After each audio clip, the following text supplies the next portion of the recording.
Armada Book 7 Chapter 8, The Lonely Part 2. After an hour, Paul stopped and looked at Ellie, then at Andrew, then at Eve. These guys were out to kill you, Uncle Andrew, Ellie, Roger, Kirk, Linda, and almost all the guys here including me, Eve, Romano, Meadows and Jimmy B. The list is long. We already know that. You found something troubling. What is it? Ellie asked. Eve, get the X-ray scanner from the car. Paul stood and tried to grapple onto something on the old man's chest. Then the old man changed into a young white muscular guy in white uniform. Eve, run the X-ray on the guy. Guys, move back a little. Paul said. Eve pointed a gun-like device on the man. Then the image appeared on several screens. He's not human. Eve, scan the other three. Andrew said. Eve moved to the three and scanned each of them slowly. Only one appeared human. They have a device inside them, behind their neck. That glowing thing there. Maybe a beacon or data access. Ellie said.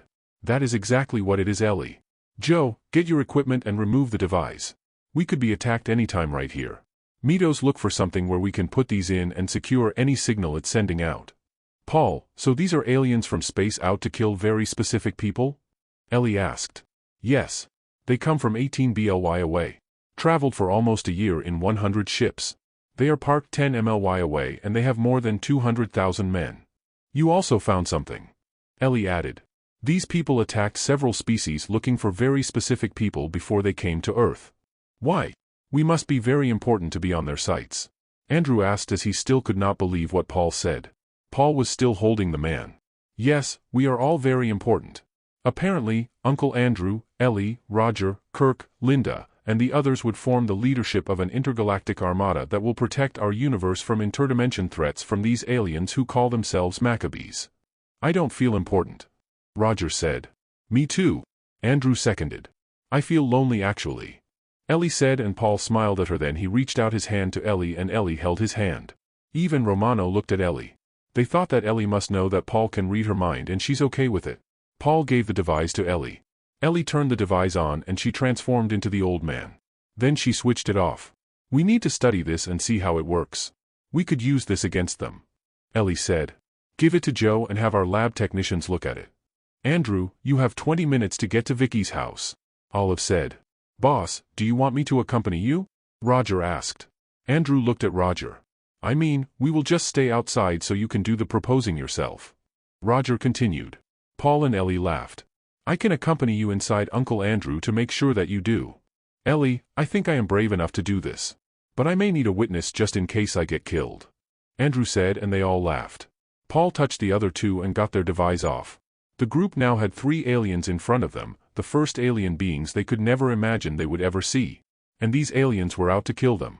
Paul, we may have to get the rest of their group. Yes, I have their addresses on Earth. Roger, guys, you may have to leave now and get these guys. Help Romano and his men. There are dozens of them and the network of organizations they created is extensive and well funded. They are paying people with a lot of gold and diamond. Paul is now on his personal laptop and typing names and addresses. The list appeared on several screens. Boss, I will take those from the East Coast. Romano said. Roger looked at the addresses. I will get those from here in the West. Meadows, Romano, Roger, I want you guys to clean their place up of any form of logistics and equipment. Look for alien technology we can use. Look for hidden areas. Paul said. Concentrate on the possible alien leaders. Paul, is there a way to get all their money? Andrew followed through. Romano and Roger nodded. Like stealing their money? Paul asked. Yes, they cannot operate without any money. Olive, I want you to get all the information on the companies these guys are involved in. And I mean all. Andrew answered. I believe it's possible. Meadows, your team should make this a priority. Come out with ways to get all their money. And open an account for us. Let's start spending their money on anything against them. Paul agreed. I like it. Meadows said, and Jimmy B gave the thumbs up. Eve, Joe, execute falling leaves. Paul said, and Eve and Joe nodded. Another code. Ellie said. Falling leaves is when there is a major threat and so we must consolidate our forces and assets to weather an impending storm. We do not know how this will turn out. The threat is extremely large. Paul explained. Eve and Joe prepared to leave. Ellie, let me accompany you to Vicky's house. Ellie looked at Paul and nodded. Linda, you're with me. Bring only 2 other people. We'll all ride in my truck. The rest of you, work with Roger. I will call Harold for more men. Yes, sir. Linda said. Boss, what do we do with these aliens? Eve asked. Let me read them for 10 more minutes while you prepare to leave. I want you to turn the two over there to Harold and his scientists. Give them one of the devices also. Retain this top dog with us. I want to read him deeper. Eve, make sure all these aliens are unconscious all the time. They would be treated as guinea pigs. Ellie said.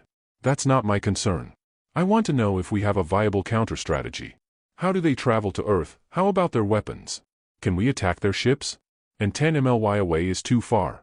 Kirk, guard these aliens. Andrew said.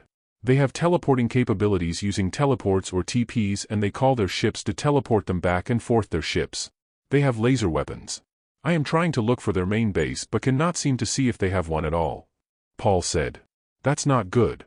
Ellie commented. What's good is that our people fight much better than they do. They are not trained commando operatives.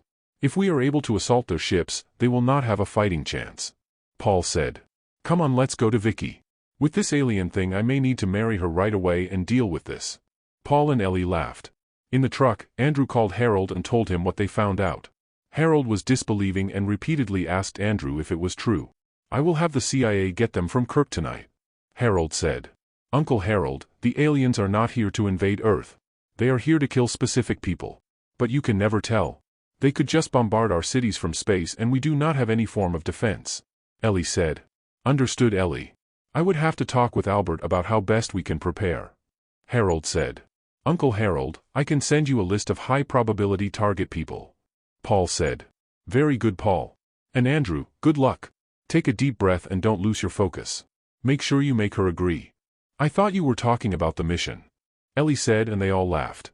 All along Paul was punching several dozen names of top Armada operatives, by country, that the Maccabees have their sights on. At Vicky's house, Andrew stood by the truck for a while. Linda and her team positioned themselves 2 in front and 1 at the back of the house. They hid among the bushes. Ellie still had her pair of pistols on and Paul was still carrying his small M16. Andrew had a P90 on a strap across his chest. Let's go. As they walked towards the main door, do you have to bring guns inside? Andrew asked Ellie. Let me bring that for you. Ellie suggested and Andrew gave his gun to her. He faced the door, heaved a long breath and knocked. Vicky opened the door. Hi Andrew, Ellie, come on in. Vicky, this is Paul, Ellie's fiancé. Paul hid his M16 behind him. Nice to finally meet you in person, Paul. Ellie, I'm surprised. Me too. Ellie answered and Paul laughed. Vicky motioned them to sit on the main sofa. Okay Andrew, here's the ring. She handed the small box to Andrew. Andrew was quiet. After a while, he was able to get the small ring out. He looked at it and turned it around. I'm waiting. Vicky flatly said. Andrew knelt and, Vicky, please marry me. Sure Andrew, anytime. She guided his trembling hand to put the ring on. Then she stood Andrew up and gave him a kiss on the lips. Come on Andrew, I prepared dinner for us. Vic, when can we have the wedding? Why? She directed them to sit on a table set up with pasta and chicken marinara. There were 2 bottles of wine on a bucket at the end of the table. Can we have a simple one with a priest and some witnesses and that's it? Sure Andrew, but why? It's complicated, but there's this alien invasion and they are out there to kill you and me and Ellie and Paul here. Vicky smiled. Sure Andrew. When do you want to have it? Tomorrow. Uncle Andrew, what about our wedding? Ellie asked, hoping it does not need to happen. Let's make it a double wedding. You will be our witnesses and we will be yours. Ellie felt stumped. Auntie Vicky, you don't feel strange about all of this and you are okay with this? Sure. We better do it now than later. We may only get one chance at this.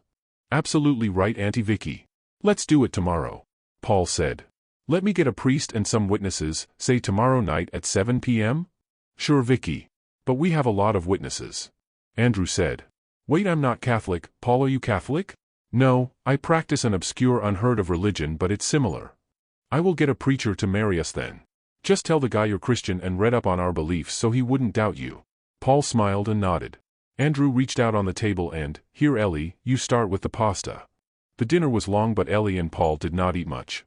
Andrew ate more than they did and he was so animated in his stories about the years the two missed out on. Paul and Ellie left the couple and walked towards the door to go outside to check on Linda and her group. There is a speeding van going towards you. Linda is prepared but you should take cover just in case.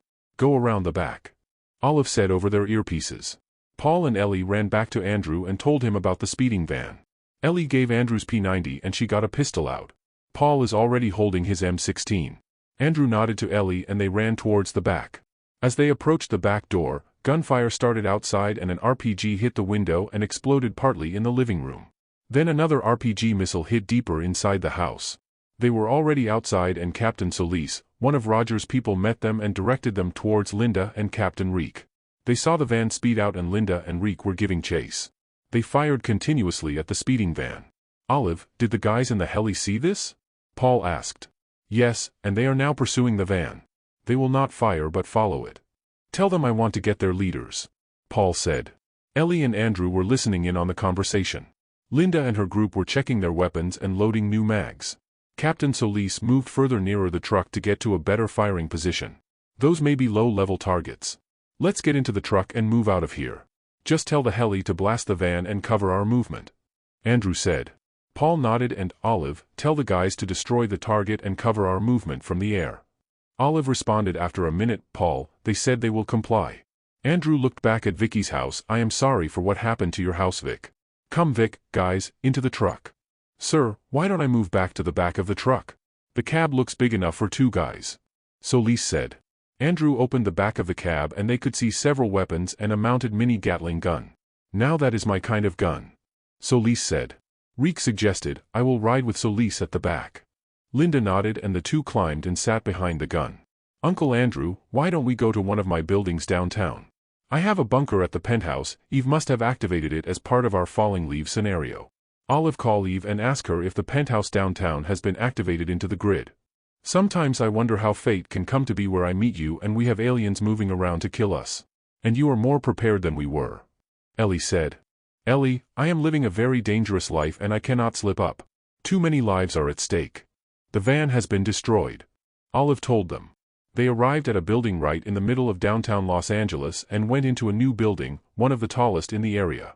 They rode an elevator and went to the penthouse. The penthouse was actually 3 floors of office and residential space. Eve was already there with Kirk and his men. Meadows was also there with men from the 2 trucks. Andrew and Vicky sat on one of the sofas and Kirk sat on a wooden chair across him. Sir, the CIA has taken hold of the 2 alien and the man. They will bring them to the New Mexico base. Eric will be arriving in an hour, and Roger has left with 10 men to go up north. They used a heli to travel to San Jose where their main targets are. Romano has flown to the East Coast on a private jet with all his men, Kirk said. Eve introduced herself to Vicky. Would you like anything, wine, soda or water? I'm okay. Thank you, Vicky said. Paul grabbed Ellie's hand and directed her to the upper floor. The top floor was an open room with a bar at the end. There were 4 living room sets laid out symmetrically inside the large floor. As Ellie panned the area, she was walking across the sofas and instinctively approached the open veranda that showed the city below and around. This is a nice place, Ellie commented. Ellie, tell me, when I hold your hand like this, what do you feel? My mind gets scrambled for a split second, then I feel calm and quiet. In a way I do not feel that loneliness my body carry, not at all sad but content and calm. In a way I'm happy and at peace. Good. You see, when I was reading your mind there was a point where I felt a calm breeze on my face, then it became warmer and more comfortable. Then I felt so whole and complete. Like my mind has become whole and content, more round and smooth at the edges. The loneliness I feel, almost the same as your loneliness, is gone.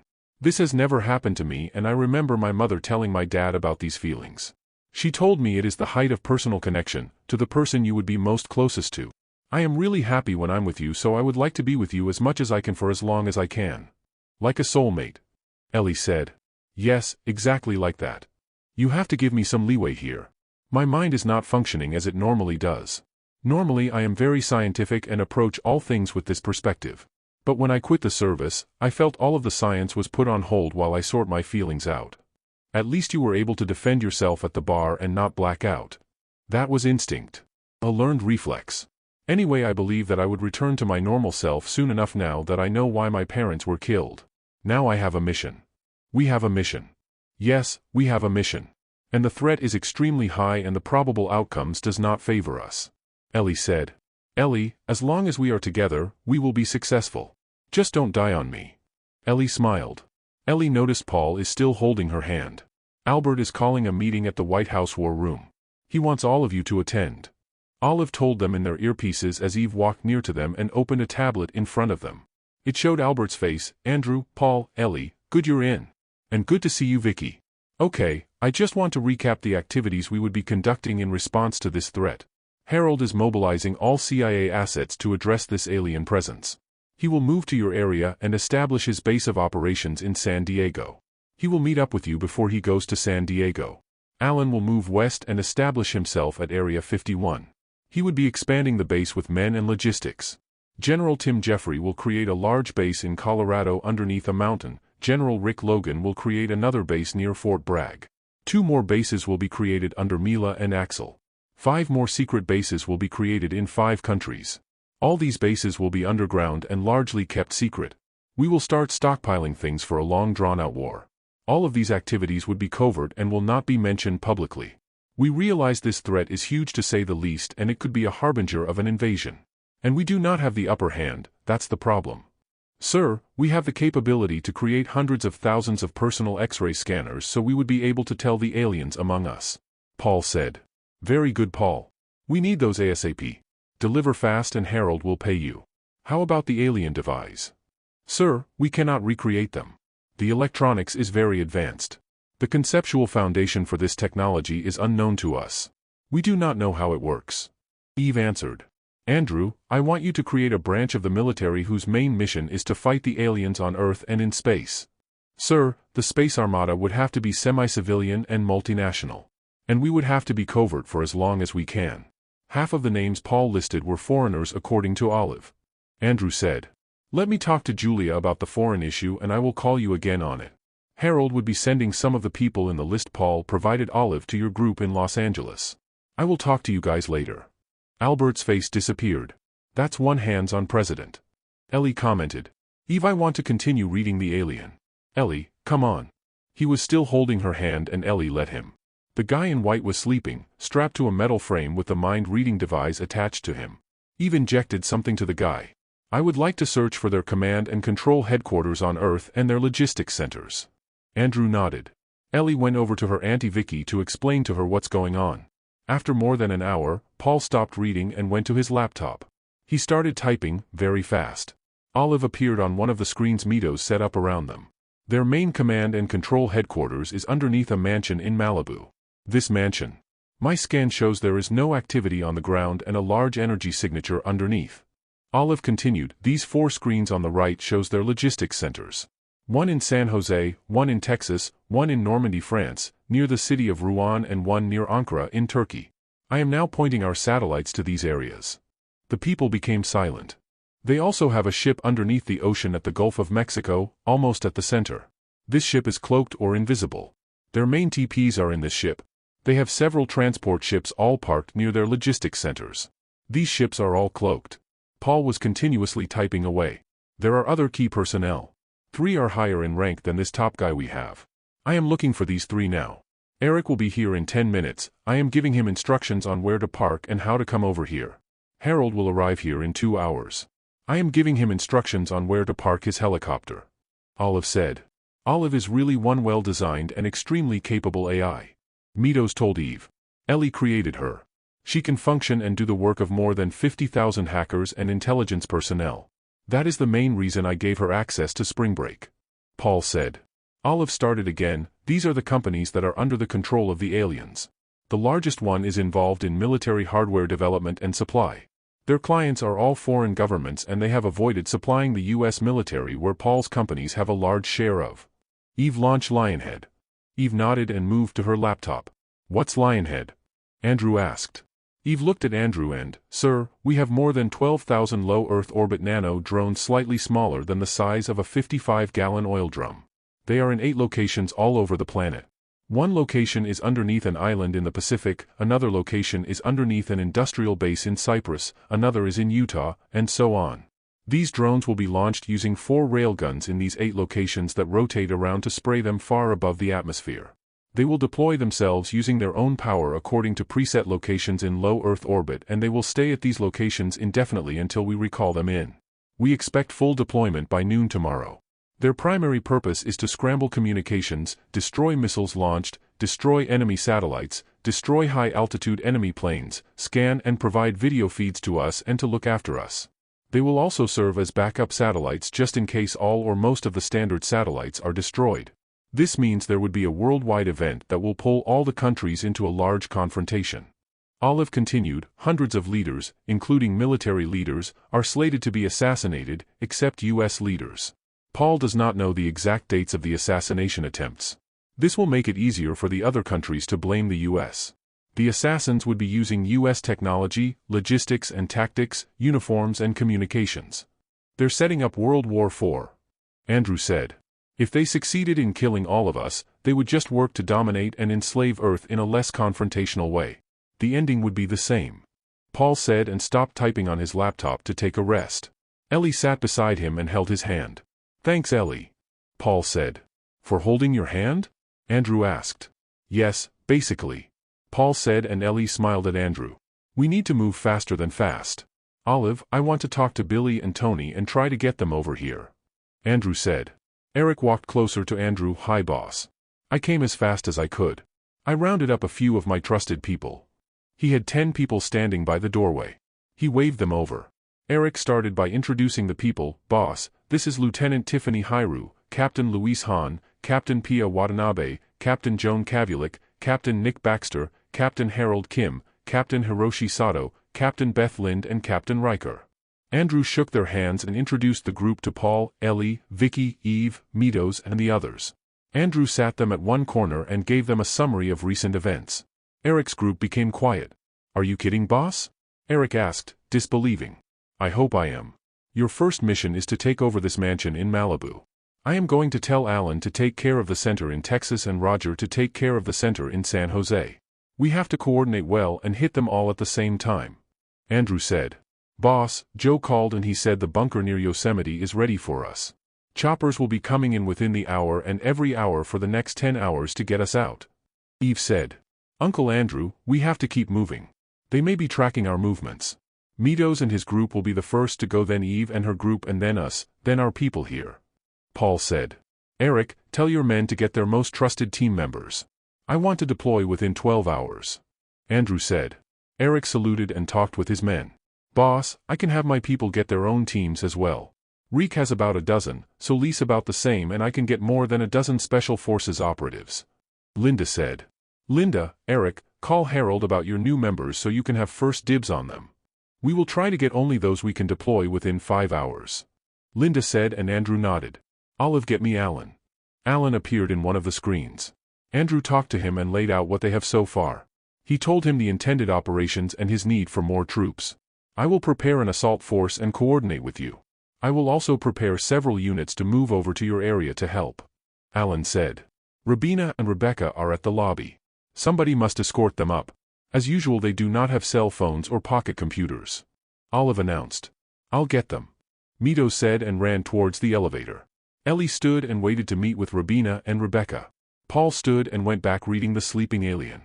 After an hour of mind reading, Eve, get me a pen and paper please. He started to draw a small device. Then he drew a rough floor plan, then another floor plan, then another. Then he wrote 2 sets of several numbers. Eve, scan these for Olive. Tell Olive to clean these and render them properly. He went back reading The Alien. Ellie looked at Paul and he looked in pain. She excused herself and moved to stand beside Paul. She held his bare neck. Paul looked at her and gave a wry smile. Then Paul cried, softly. He removed Ellie's hand, stood and embraced her. Ellie could feel his pain and embraced Paul tight, then Paul felt weak and he sat himself. Ellie held his head and face as he sat while she stood. Paul just looked out and after a few minutes he stood. The room was quiet, quietly observing Ellie and Paul. Paul stood at the center and waved them nearer. I apologize for that. What I saw was incredible. These Maccabee monsters blew up one whole planet full of their own people, 2 billion lives were snuffed out. So they can show their weapon and threaten all their galaxies. And they were all happy about it. He wiped a tear with a finger and paused. Anyway, I have good news. Olive, show the device. His first drawing was presented in 3D on 6 of the screens. This device is their short-range manual transporter. They use this to TP bulk packages. Sometimes groups of people use one of these to TP to the main ship under the ocean. If you move this lever on the device to the left, you go back to where you were. Now the problem is that we do not know from what position did the device come from. So if we activate it, it will TP the package back to where it came from. Normally the Maccabee designate TP areas where packages come in and move out from. So we can send a dozen people in and assault them. What if we TP into objects? Andrew asked. The package is moved next to the obstruction until it fits. Olive show the floor plans. Paul said. They could see 3 floor plans on 6 other screens. Paul continued, the first one on the left is the floor plan of the mansion. The room with an X is where the manual teleporters are located. That is our main target. The one on the right is the mansion's floor plan where the people are working. We need to assault this area and kill everybody. Now we have to preserve a few, presumably their officers or leaders. Eric stood, we can shoot the leader with a net and all the assault troops will avoid shooting the one in the net. Eve looked at Eric and said, we need to shoot the one in the net with our darts to put the guy to sleep. Eric nodded. The last floor plan is what I understood as what the beaming area in the ship would be. The ship has about 2,000 personnel, but it could be more or less because they leave and come back during their operations. Rabina butted in, why don't we shoot them with rattlesnake venom, just enough to paralyze them? They would all be alive and we can do the mind reading on them. It could happen, we would not be able to ID their leaders. We may need some information from the lower ranking people on how their ship or controls operates. I agree, we are not used to how they look and how their uniform, if ever, works. We only need to know how much venom to use. Eve said. We have a test subject right here. We give a minimal dose and see how he reacts, then add some more, very slowly until say half of his body functions are paralyzed. Rabina explained. It will delay the assault, but it will bring better results. Ellie said. How many people can we deploy into the ship? Andrew asked. Uncle Andrew, there are hundreds of these manual TP teleporters in the room. One of these devices can teleport an object as large as your truck, and I saw several Maccabees using only one of this. Maybe 6 guys to a device. Mito stood, and 6 guys would have to kill 330 each, assuming there are 2,000 aliens. If we deploy 60, each of these 60 must kill 33 aliens. That's 10 devices. We need 150 people, then each one with a device. This way, if they encounter an impossible situation, they could teleport back and come back again to where they started. Andrew said. We need venom shooters, but we also need heavy weapons, grenade launchers, and mini Gatling guns. Ellie said. I agree, small arms could take forever to kill them all. We also need quick deploy vehicles. Linda said. Andrew walked nearer the screen. What we can do is to create a traffic jam here, say a truck crashing into a bus, and this will cause all traffic from both lanes to stop. Now we just need to make sure almost all the vehicles are our men. This number will open the gate. This other number is their self-destruct override code. Paul said. Boss, can't we do that remotely? Meadows asked. Paul looked at him and, I am not sure. You can try when the vehicles stall in front. If it does not open, then we do it manually. The best time to deploy is at rush hour, tomorrow afternoon. But Alan and Roger may not be prepared. Olive, tell Alan and Roger what is going down. I want to know if they can deploy by 5 p.m. tomorrow. Andrew said. Guys, contact your men. Tell them to come over here in this building by morning. Eric said. Olive, talk to each of them through their earpieces. Use your satellite phones and I will connect the call to the local network. This way your calls will not be traced. Very good, Olive. Eric said. I can secure the venom and dart guns. But it will take almost the whole day. Eve said. Paul turned to Eve and, Eve, tell Joe to bring all our grenade launchers and mini Gatling guns. I think we have more than 100 of these. Tell him to bring 60 men, full battle gear. I thought you only have a few mercs. Andrew asked, surprised. A few hundreds. Paul said, smiling. The priest and preacher have arrived at the basement parking. They will be here in a few minutes. Harold's helicopter will arrive in a few minutes. Olive announced. I also ordered food from the restaurant across the building. Meadows, you and your people would have to go down and pick up the food. They will be ready for pickup in 10 minutes. Eve said, looking at Meadows. Meadows nodded and he left with 5 of his people. Joe said he will be here with the rings in 30 minutes. Olive said.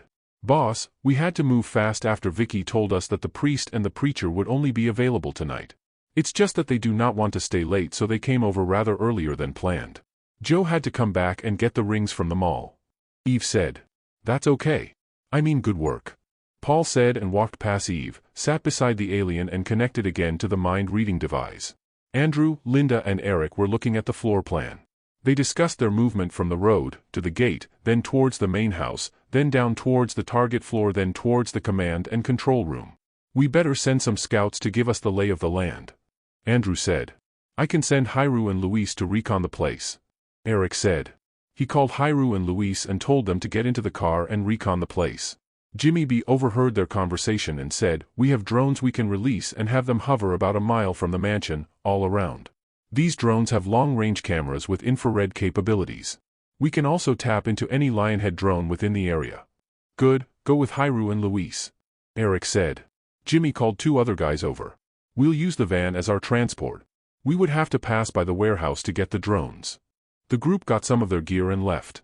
Harold arrived ahead of the priest and preacher. He had his main command with him and introduced them to Andrew. "This is General Troy, head of the CIA, General Jones, Deputy Director, and General Simon, Base Commander. That's our pilot Captain Lucy Fredette." Andrew sat them down and started to explain the situation and their intended action for tomorrow. The priest and preacher arrived and Vicky introduced Andrew, Ellie and Paul. Then Ellie introduced some of the people around them. "I apologize again for the sudden wedding, but we have an invasion going on and we may not be able to wed before we get killed," Vicky said. She sat them down at the far end of the room and explained some things. "I think tomorrow afternoon may not be a good time for the assault. I want some of my men to accompany the teams," Troy said. Andrew sensed something and waved Eve over. "Eve, can you call Paul to come over here? I want to introduce him to Harold and his people." He also whispered something to her. "I am sorry, Harold, Paul is working intensely," Andrew explained. Paul came over and shook hands with Harold and his men. He showed extreme enthusiasm on meeting them, shaking their hands longer than usual. "Linda, can you please sit General Troy over there? I want to read his mind," Paul said. Harold looked at Andrew. "What's this, Andrew?" Andrew looked at Harold. "I think Troy could be a spy." "Of course he's a spy. He's the head of the CIA, for crying out loud," Harold exclaimed. "And a very valuable resource for us. Linda, cuff the guy and sit him over there," Andrew said. Linda walked behind Troy and cuffed him. "I am the head of the CIA. This is an outrageous bridge of authority," he shouted. Harold was not moving and so were all the people in his group. "Eve, put him to sleep," Paul said. Eve was prepared and she promptly injected something into Troy. As Troy was sat on a chair, Paul proceeded to read his mind using the device. After a few minutes, Paul started typing things on his laptop. Olive appeared on screen. "The assassination will go down in 4 days. Paul has a list of the CIA assassins and their specific targets. He also has a list of Troy's people and the aliens he is working with. There will be a final meeting on the assassination operations tomorrow night at the mansion. Some would be remotely attending like Troy here." "That is one good intel," Andrew commented. Seeing Joe walk into the room, "When you're done, Paul, we have to get the wedding done." Paul nodded. "Andrew, the best is that none of the aliens have figured out our activities. Even Troy does not know until now," Olive said. Paul removed the mind-reading device and stood. "Come, Uncle Andrew, the brides are waiting." Meadows arrived with the food and his group went upstairs to set up the tables. The priest has dressed up for the wedding ceremony and stood almost at the center of the room. Vicky took Andrew's hand and they stood in front of the priest. Paul walked over to Ellie, who was in front of the preacher, who stood a few steps beside the priest.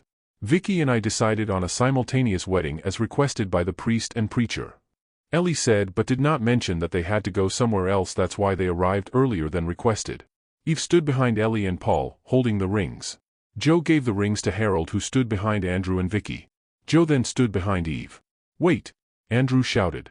He got Ellie's hand and pulled her 2 steps behind Paul, forcing Eve and Joe to move back. He paused, then walked Ellie, holding Ellie's hand, to Paul. He got Paul's hand and put it on top of Ellie's hand and said, "Paul, I would like you to take care of Ellie." He kissed Ellie on the cheeks and Ellie understood that Andrew was doing this for her father. "I will take very good care of her. I will love her forever with all my heart." The last sentence made Ellie look at Paul. "Thank you, Paul," Andrew said as he moved over to Vicky. This time Harold decided that he should give Vicky's hand away in marriage. He moved Vicky back and walked her towards Andrew. "Promise that you will take care and love Vicky for the rest of your lives," Harold told Andrew as he put their hands together. "I would definitely do that, Harold." "Thank you," Andrew said. The 2 wedding ceremonies were over in less than half an hour. The priest delivered a very short sermon, as did the preacher. Even Joe could see Paul and Ellie looking so happy as they faced each other. Then Paul kissed Ellie on her lips, gently. Ellie was still smiling as they embraced each other. Eve was the first to congratulate the couple. She embraced Paul and kissed him on the cheeks. "I am so happy for you, my beloved cousin, my king." Then she turned to Ellie, embraced her and kissed her on the cheeks. "I am so happy for you, my queen. I will be forever loyal to you." "Why, thank you, Eve," Ellie said, surprised. Eve kissed Ellie on the cheeks. She noticed tears in Eve's eyes. Then it was Joe's turn. Ellie heard him tell Paul the exact words Eve said. Then Joe embraced Ellie and said the exact words Eve said. Joe kissed her also. Then there was a flurry of people hugging and kissing each other. "Paul, welcome to our family," Harold said and hugged Paul. "Paul, welcome to the clan," Andrew said as he embraced Paul and kissed Paul on the cheek. "You pulled a good one there," Andrew whispered. "I think she knows and just let it go," Paul said, and Andrew laughed. "Know what?" Paul was surprised. "What?" Ellie repeated. "That the marriage is real and permanent," Paul said.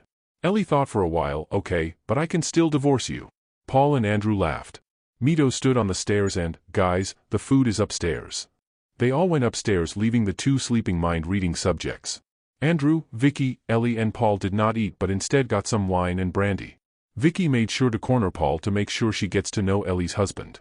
After all, Paul is now part of their inner circle of family members. Ellie approached Eve and Joe. "Hi guys. I never thought you were Paul's cousins. My mother is the sister of Paul's father while Joe's dad is a cousin of Paul's father. But you addressed him as my king and I your queen? It's just how we call a newlywed couple. You are Paul's queen and Paul is your king, something like that. As long as we are equal to each other, I guess that's fine with me. Actually, the queen has higher powers than the king, like in the game of chess or cards. Like I am not the boss of my wife but my wife is the boss of me," Joe explained, and the three laughed. Harold approached Ellie. "I could never imagine you to marry anybody, Ellie. It's so not you. But I am very happy for you and Paul. Our small family just got bigger." He embraced Ellie and kissed her on the cheek. "It's like 1,000,000,000 to 1 chance, Uncle Harold. But it seems we are good for each other. He makes me feel happy and I make him feel happy." Eve looked at her and smiled.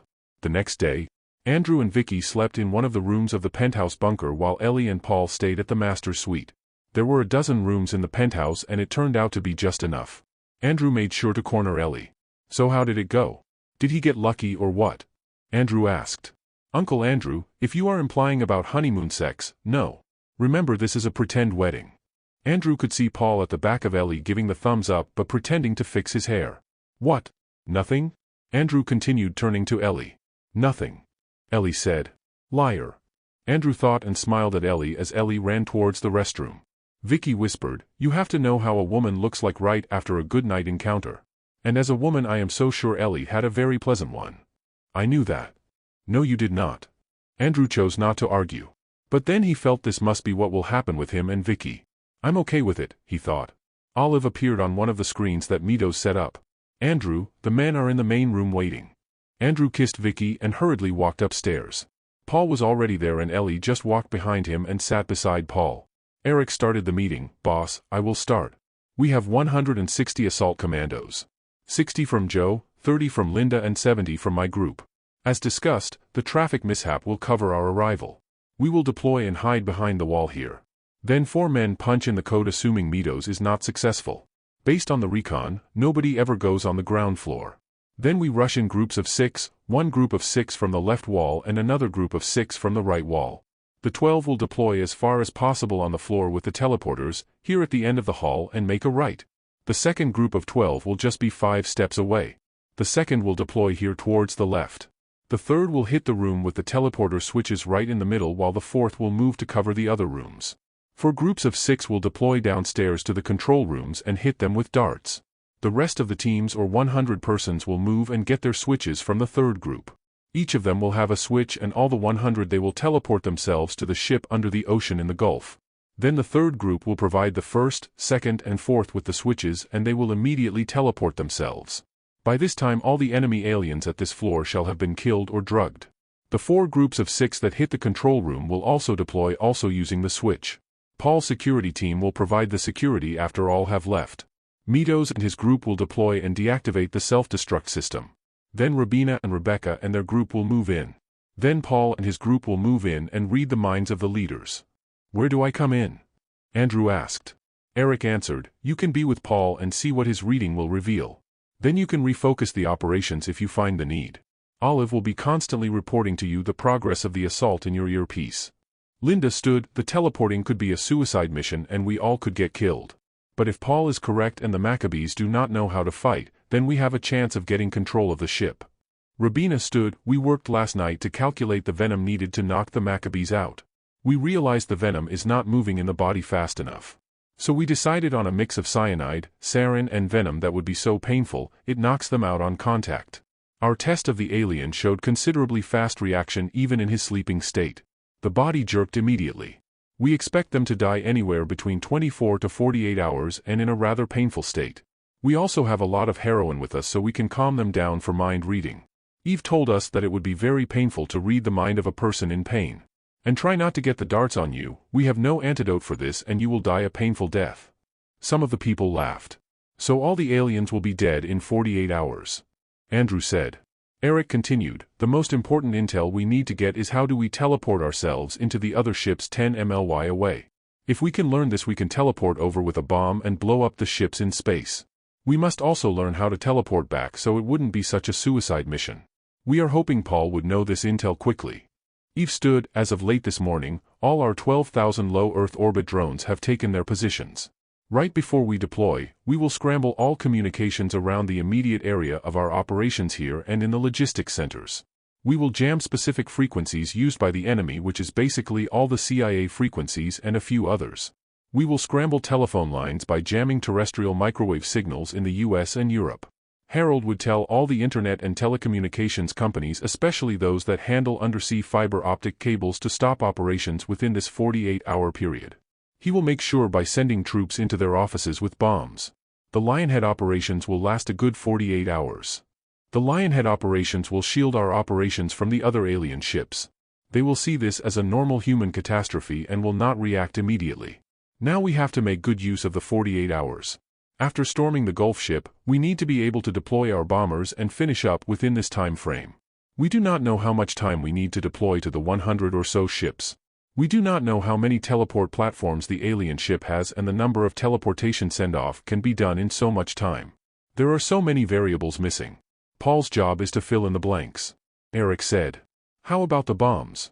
The way I look at it is that the ship is twice the size of a modern aircraft carrier, and given the mass, we need a small thermonuclear bomb to do the job. Andrew commented. Eric looked at him and, Albert is sending at least 100 thermo bombs from storage in Nevada. These are the size of a very large luggage. It's a bit radioactive if you stay with it long enough, say, a week, but we will only have it for a day. Now it would be possible that the bombs will not destroy the whole ship and we may have to launch an assault on the ship. It really depends on how fast we learn to use their teleportation devices and how good we become in using them. If we learn well enough, we may identify the most effective area to deploy the bombs and teleport our people exactly to those areas. Remember, we only have one bomb per ship and we have to make it work most effectively. Our initial plan is to teleport the bomber near the stern of the ship, presumably where the engine is.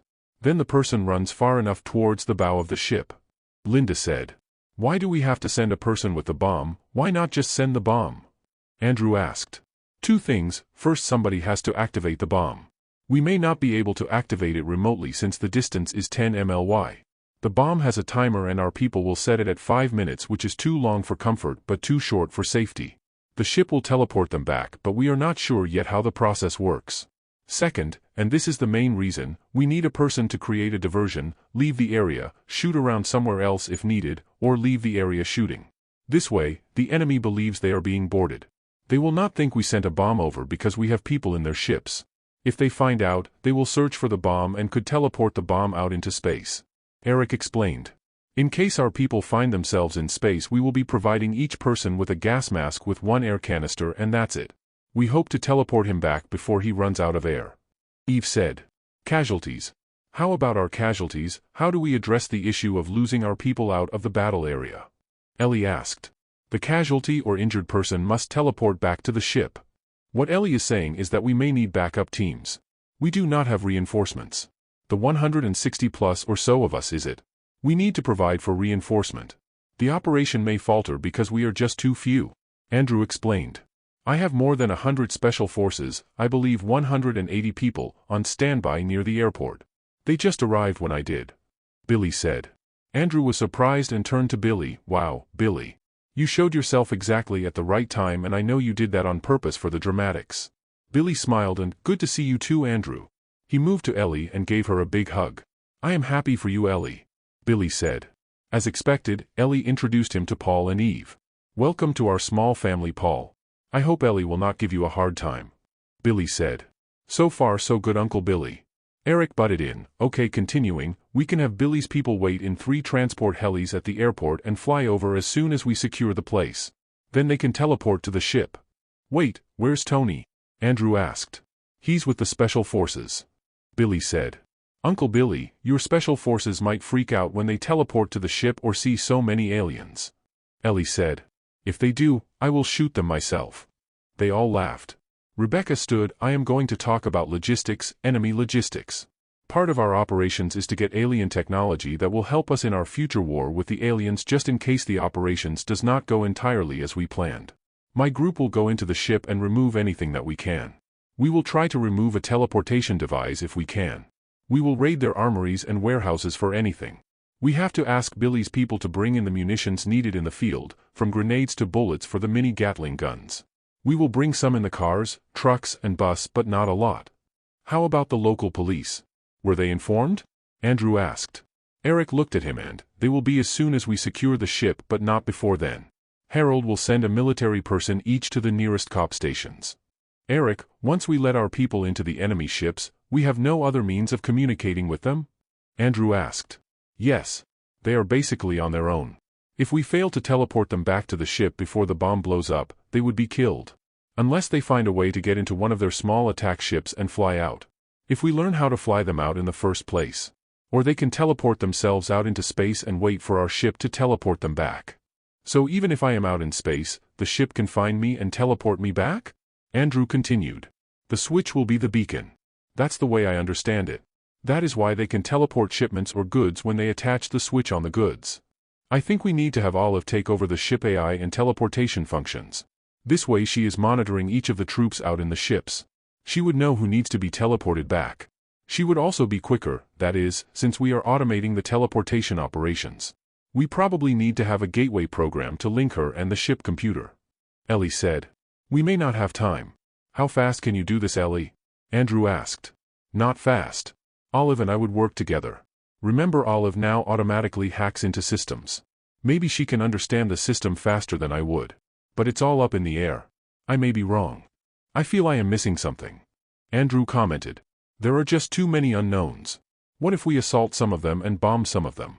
Say we bomb 60 and assault 40 ships. This way we have ships in space that can help our people get back. Billy said. Also a means of communications with people in the battlefield. Of course we have to learn how to operate their comm systems. Andrew said. There is also the issue of self-destruct codes which may be different for every ship. We simply may not have time to learn them all. Eric said. How about one ship? I can go in and read the captain's mind and punch in the code. Now if we have more time, I can go to another. The idea is to have a ship in space to collect our people. I will try to read the guy again. Paul said. We have to give him some morphine first. I think he is feeling a lot of pain.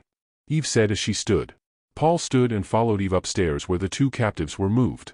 After an hour Paul came back to the meeting. I tried to look for some answers in his head. The chip we removed from him we knew was a beacon. But it was also their beacon for their teleport platforms. So if we get the chip from the people in the ship and hold on to them, the ship will know where our people are and home in on them, then teleport them back.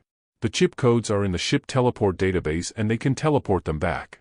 Paul continued, I also found out that the attack should be a surprise one because once they raise their shields, we cannot teleport in or out. Yesterday I found out that there were thousands of aliens in disguised on Earth. Their main point of communication is the ship under the sea, but they can also communicate with their ships directly. Their communications devices look like a dollar coin and they keep them in their pockets. I looked for one in the bag of things we got from the alien. It's this thing. Paul raised the coin for everybody to see.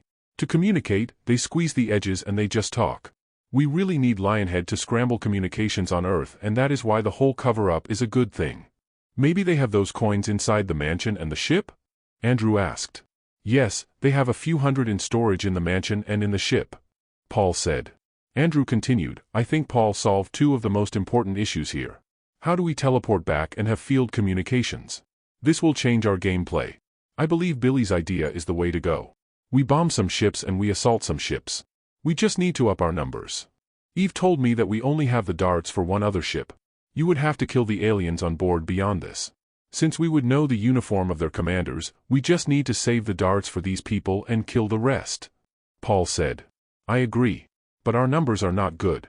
If we bomb 40 ships and assault 60, we would only have 5 people assaulting a ship with 2,000 men. It could get really ugly for our people. I can ask Harold for another 5 guys per ship, but the number would still end up ugly for our people. Andrew said. How about assaulting only 30 ships? You would end up with 20 guys per ship. I think 20 guys assaulting a ship with 2,000 personnel is even play. Ellie suggested. We would need a lot of bombs and grenades. Like 10 truckloads and a lot of ammo. Billy said. Olive appeared in one of the screens. Harold said he can contribute 900 good men available within the day. They will arrive at the airport in 5 hours. He is also flying in the grenades, munitions, and firepower. That's good, Olive. How did he know? Billy asked. I asked him and Alan if they want to monitor the meeting. Roger and Alan are also in on the meeting. Olive said.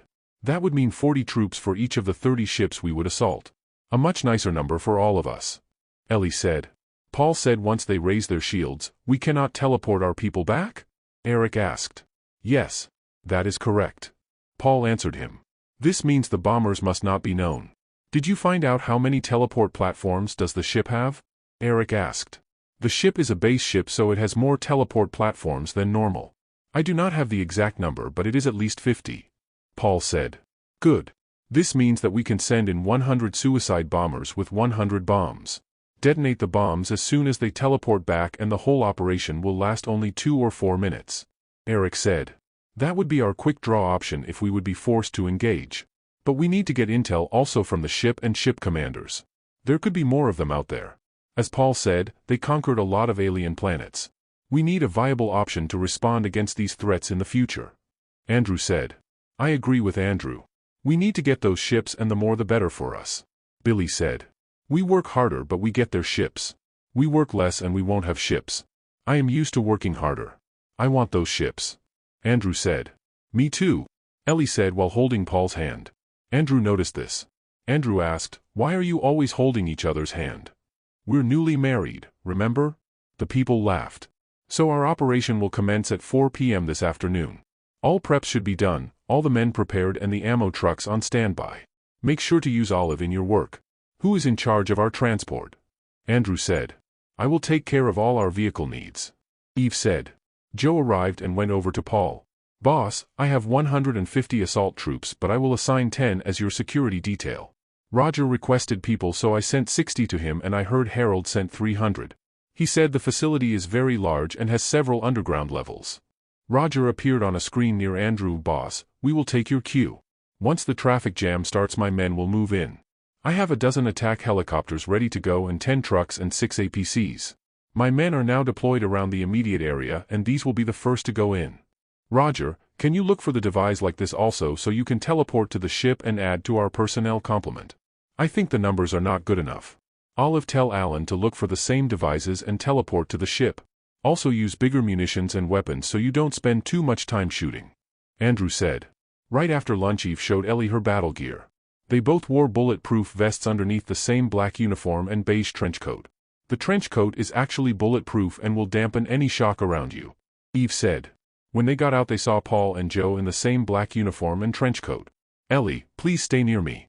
I want you to protect me. Paul said. You mean you want to protect me? We could all die. The operation has so much uncertainty, too many unknowns. If I fail to read properly, we could all perish. What I am afraid of is the self-destruct system the alien ships may have. We could be walking into a bomb waiting to explode. Let's die together then. Ellie said and smiled at Paul. Look, Paul, this is something we have to do and we have to succeed. This is the only chance we get and we cannot fail, or the whole planet goes under. Paul looked at Eve and said, my queen is a brave queen. Eve smiled and said, as brave as my king. Joe butted in, I have detailed our best to guard you and Ellie. Try not to do anything stupid. Don't worry, Joe, I won't. They both laughed. Meanwhile, Vicky prepared Andrew's clothes. She got his clothes from the truck and set them on the bed. Wear this Hawaiian shirt. You'll stand out in these. Sure, Vic. Make sure you come back and bring everybody home. I know this could be our one chance to defeat the invaders and you must succeed. I'll try my best. And by the way, I am very sorry I was not able to bring Ronnie home. No, he was already dead before you woke up to bring Timmy home. Please, Andrew, come home to me. Andrew kissed her on the lips, gently, then hugged her tightly.